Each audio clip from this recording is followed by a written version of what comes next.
Hello everyone. So today we are going to do a poetry that is a house and a home. It is a poetry which draws clear distinction between a house and a home. So at the very beginning, it is written what is the difference between a house and a home. Discuss it with your partner, then read the poetry, read the poem. So what is a house? It's a brick and stone and wood that's hard, some window glass and perhaps a yard.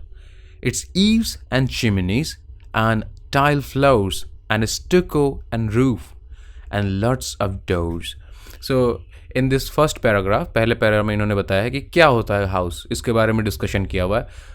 वो ईंटों से बना हुआ, पत्थरों से बना हुआ एक ऑब्जेक्ट है जिसमें लकड़ी भी लगी हुई है, उसको मतलब ठंडा रखने के लिए और गर्म रखने के लिए मौसम के अनुसार. वो हार्ड है, दैट इज़ हार्ड. और उसमें कुछ ग्लास हैं, विंडो ग्लास हैं जो लगे हुए हैं रोशनी आने के लिए. और इसमें एक यार्ड भी है जहाँ आप बैठ करके गार्डन में इंजॉय कर सकते हो. इट्स ईव्स जो वहाँ पे छतों पर एज पे लगे हुए हैं, ईव्स लगे हुए हैं. एंड देयर चिमनी जो घर की धुआं को बाहर निकालने के लिए रखा हुआ है.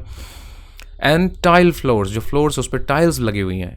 एंड स्टिको जो है उस आपका जो फ्लो है उसको हार्डन करने के लिए है, उसके ऊपर ही टाइल लगती है. एंड रूफ, छत लगी हुई है.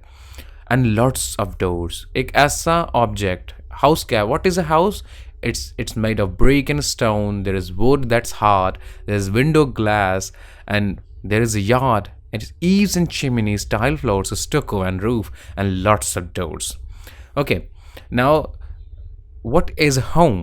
इसका डिस्टिंक्शन क्या है, इसका डिफरेंस बताया है. What is a home? It's lovely, it's loving and family.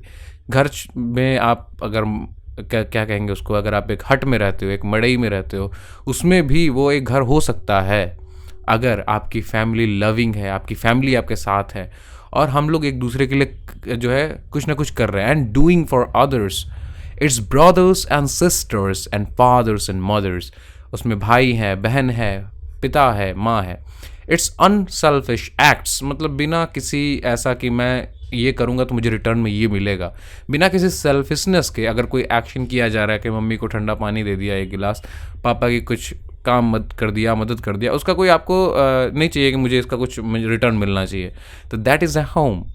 And kindly sharing and showing your loved ones you're always caring. Basically unselfish act हो गया. उसके बाद अपनी शेयर कर रहे हैं जो भी आपके पास है. आपके फादर आपके साथ शेयर करता है, आपकी मदर आपके साथ शेयर करती हैं और हमेशा आप शो करते हैं एक दूसरे को कि you care for each other. Okay, now this poetry is written by Lauren and M. Holly. She is an American poet. She is a female. Okay. So let's meet you in the next video. Till then, bye bye.